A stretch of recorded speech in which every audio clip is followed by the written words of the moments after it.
আছে, নিচে ধরে যেতে পারে। বেশ কয়েকবার আমি ভালো করে নেড়ে নিলাম। এই পর্যায়ে আমি কিন্তু 1 চামচ ঘি অ্যাড করে দেব। ঘিটা দিলে নিরামিষ তরকারিতে বেশ ভালো লাগে খেতে। ঘিটা এক্ষুনি মেল্ট হয়ে যাবে। আর এই পর্যায়ে আমি 4টা কাঁচা লঙ্কাও অ্যাড করে দেব। কাঁচা লঙ্কার স্মেলটা ভীষণ ভালো আসে পোস্ততে। নমস্কার বন্ধুরা, গঙ্গাসাগরের বনেদি রান্না ও পরিবেশ ইউটিউব চ্যানেলে আমি সবাইকে স্বাগত জানালাম। দেখুন বন্ধুরা, তীব্র গরম পড়েছে। গরমে তো একটু হালকা পাতলা খেতে সবারই ভালো লাগে। তো সেই ধরনের আজকের একটা আমি রেসিপি নিয়ে এসেছি। এই রেসিপিটা খুব পুরনো কিন্তু খুব জনপ্রিয়, ঝিঙে আলুর রেসিপি, ঝিঙে আলু পোস্ত। তো এইটা আজ আমি করব। আমি 1 কেজি মতো ঝিঙে নিয়ে নিয়েছি আর একটা আলু নিয়েছি। এইটা এখন কেটে নেব, তারপর রান্নাটা করব। আমি নরম সাইজের ঝিঙে নিয়ে নিয়েছি একেবারে। এই দেখতে পাচ্ছেন সরু টাইপের, একেবারে নরম। তো পোস্তের জন্য নরম টাইপের ঝিঙেটাই খুব ভালো হয়, তাই আমি ঝিঙেটা একেবারে নরম ঝিঙেই নিয়েছি। তো আপনারা দেখতে থাকুন। আমি এখন ঝিঙেটা কেটে নেব, তারপর রান্নাটা করব। এই বটির সাহায্যে আমি দুদিকটা কেটে দিয়েছি। তারপর এইভাবে আমি একটু খোসাটা একেবারেই ফেলবো না, হালকা হালকা রাখবো, যাতে ঝিঙেটা রান্নার সময় গলে না যায়। সেই হিসেবে, যেহেতু ঝিঙে নরম জাতীয় সবজি এবং আমি নরম ঝিঙেও নিয়েছি, এইভাবে আমি একটু কেটে নেব, হালকা খোসা রেখেই কেটে নেব। ঝিঙেটা ভালোভাবে কাটা হলে তাহলে রান্নাটা ভালো হয়। এই দেখুন, এইভাবে হালকা খোসা রেখেছি আর তুলে দিয়েছি, মাঝখানে মাঝখানে অল্প করে রেখেছি। এইভাবে ঝিঙেটা কেটে নিতে হবে। আমি আর ধোবো না, ঝিঙেটা তো আমি ধুয়েই নিয়েছি। এই দেখুন, পোস্তের ঝিঙা কিন্তু এইভাবে সরু দিকটা কাটলাম না, বেশিও মোটা করব না আর বেশিও, এইভাবে কেটে নেব পুরো ঝিঙেটা। ছোট ছোট পিস পিস করে পুরোটা কেটে নেব।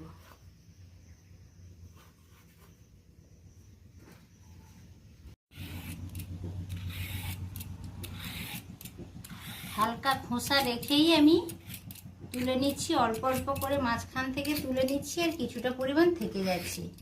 ওইটা না রাখলে কিন্তু ভালো লাগবে না, একেবারে নরম হয়ে গলে যাবে। ওই জন্য কিছুটা পরিমাণ খোসা আমি রেখেই দিচ্ছি।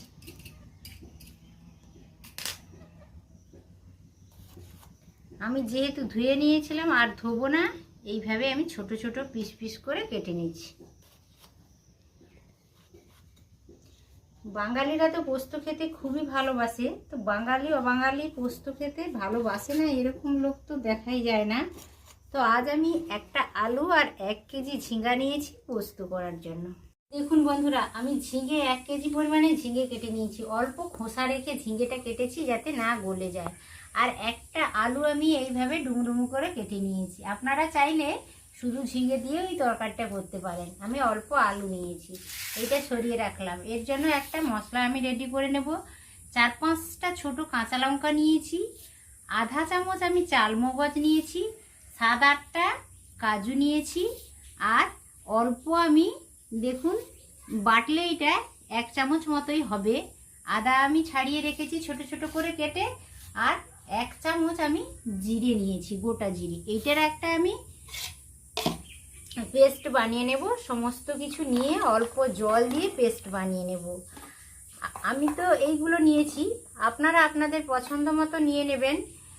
তিল দিয়েও করা যায়, সাদা তিল দিয়ে এটা করা যায়, শুধু চালমগজ দিয়েও করা যায়, কাজু দিয়েও করা যায়। আমার কাছে অল্প চালমগজ ছিল তাই আমি আধা চামচ নিয়ে নিয়েছি।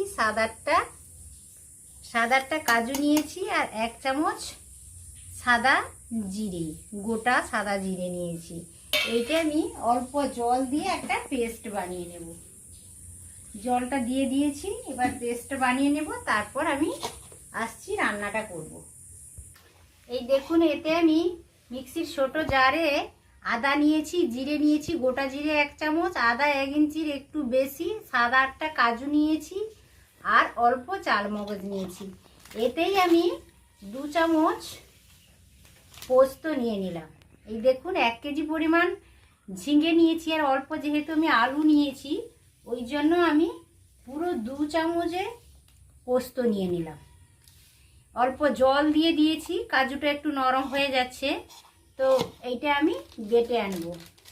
দেখুন আমার ঝিঙেটা কাটা হয়ে গেছে, আলুটাও কেটে নিয়েছি। এবার আমি একটা খুব মিহি করে একটা মশলার পেস্টও আমার বানানো হয়ে গেছে। এবার উনানে একটা কড়া বসিয়ে দিয়েছি, এবার জালও লাগিয়ে দিয়েছি আমি। এবার আমি কড়াইতে 2 চামচ আমি তেল দিয়ে দিলাম। আপনারা চাইলে সাদা তেলেও করতে পারেন, কোনো অসুবিধে নেই। এটা গরম হয়ে গেছে। আলুগুলো পোস্ত করার জন্য আমি আলুটা ভেজে নেব ভালো করে। আলুটা আগে ভেজে নেওয়ার জন্য কড়াইতে তুলে দিচ্ছি।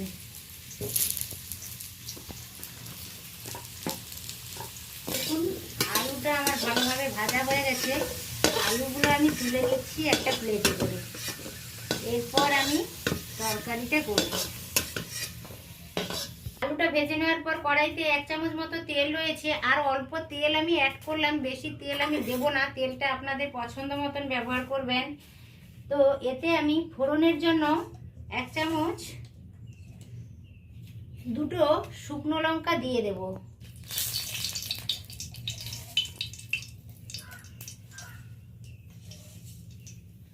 আর 1 চামচ, ছোট একটা চামচের 1 চামচ আমি কালো জিরে দিয়ে দিলাম। এটা একটু হালকা করে আমি নেড়ে নিচ্ছি। ফোড়ন থেকে একটা ভালো গন্ধ চলে আসছে। এই পর্যায়ে আমি কেটে রাখা ঝিঙেটা তুলে দেব। ভালো করে এটা বেশ কয়েকবার উল্টে পাল্টে নেড়ে নেব। আধা চামচ আমি কালারের জন্য কাশ্মীরি লাল লঙ্কার গুঁড়ো দিয়ে দিলাম। এখন আমি লবণ অ্যাড করব না, ভালোভাবে এইভাবে নেড়ে নেব বেশ কয়েকবার। লবণটা দিলে ঝিঙে থেকে খুব জল বেরিয়ে যাবে, তাহলে ঝিঙেটা ভালোভাবে আমি কষতে পারবো না। ওই ঝিঙেগুলো বেশ কয়েকবার উল্টে পাল্টে ভালো করে আমি নেড়ে নিলাম। আমি হলুদ ব্যবহার করব না, অল্প কালারের জন্য কাশ্মীরি লাল লঙ্কা গুঁড়ো দিয়েছি। এই পর্যায়ে আমি ভেজে রাখা আলুটা দিয়ে দেব। আলুটা ভেজে রেখেছিলাম, ঝিঙার সাথে দিয়ে দিলাম আরও ভালোভাবে কষিয়ে নেওয়ার জন্য।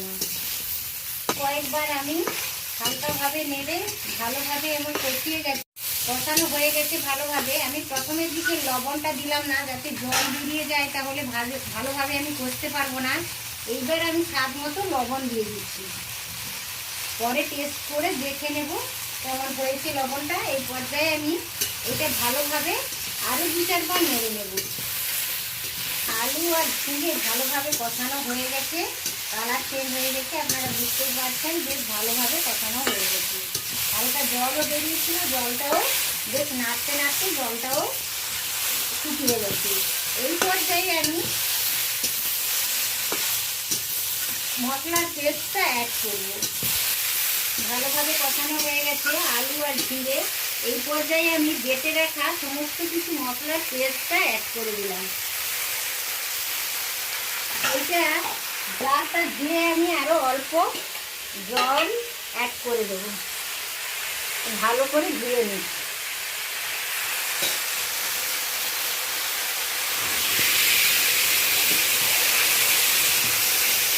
তারপর এই যে ভালোভাবে একটু মিশিয়ে নিচ্ছি।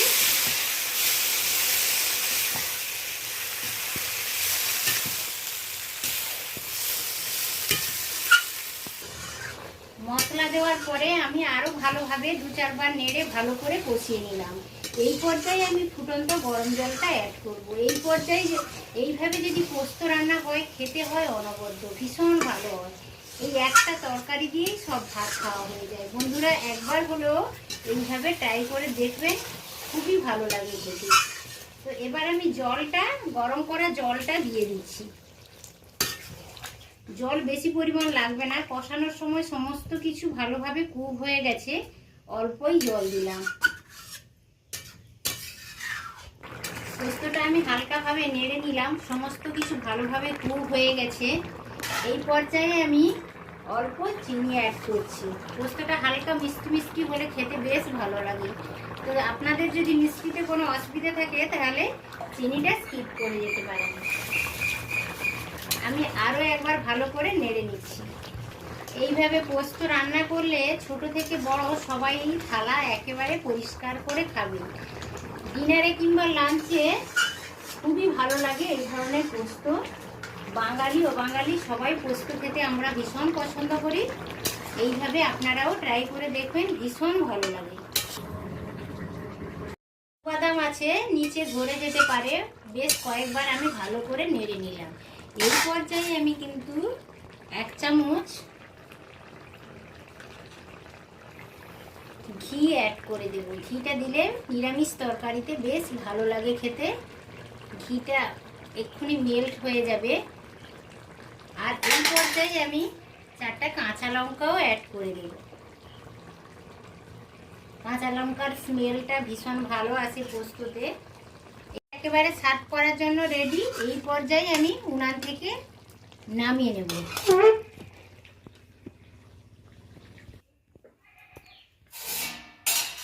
এই দেখুন বন্ধুরা, ঝিঙে আলুর পোস্ত আমার একেবারে রেডি খাওয়ার জন্য। আমি একটা প্লেটে ঢেলেও নিয়েছি। দেখুন কতটা সুন্দর দেখাচ্ছে, একটা দারুণ স্মেলও চলে আসছে। তো বন্ধুরা এইভাবে ট্রাই করে দেখবেন। আশা করছি সকলের ভিডিওটা ভালো লেগেছে। ভালো লাগলে আমার চ্যানেলকে অবশ্য সাবস্ক্রাইব করবেন, পরিচিতদের মধ্যে শেয়ার করবেন, আর ভিডিওটিতে একটা লাইক দেবেন। আর পুরোটা ভিডিও দেখার অনুরোধ থাকলো বন্ধুরা। আজ লাঞ্চে আমি 2টো তরকারি করেছি, পোস্ত, ঝিঙে আলুর পোস্ত করেছি, আর এই দেখুন বড় সাইজের মাগুর মাছের ঝাল করেছি। তো আজ এখানেই আমি বন্ধ করছি। আবার দেখা হবে অন্য কোনো ভিডিওতে, অন্য কোনো রান্নার সাথে। তত সময় আপনারা সকলে সুস্থ থাকুন, ভালো থাকুন। আজকের মতো টাটা, নমস্কার।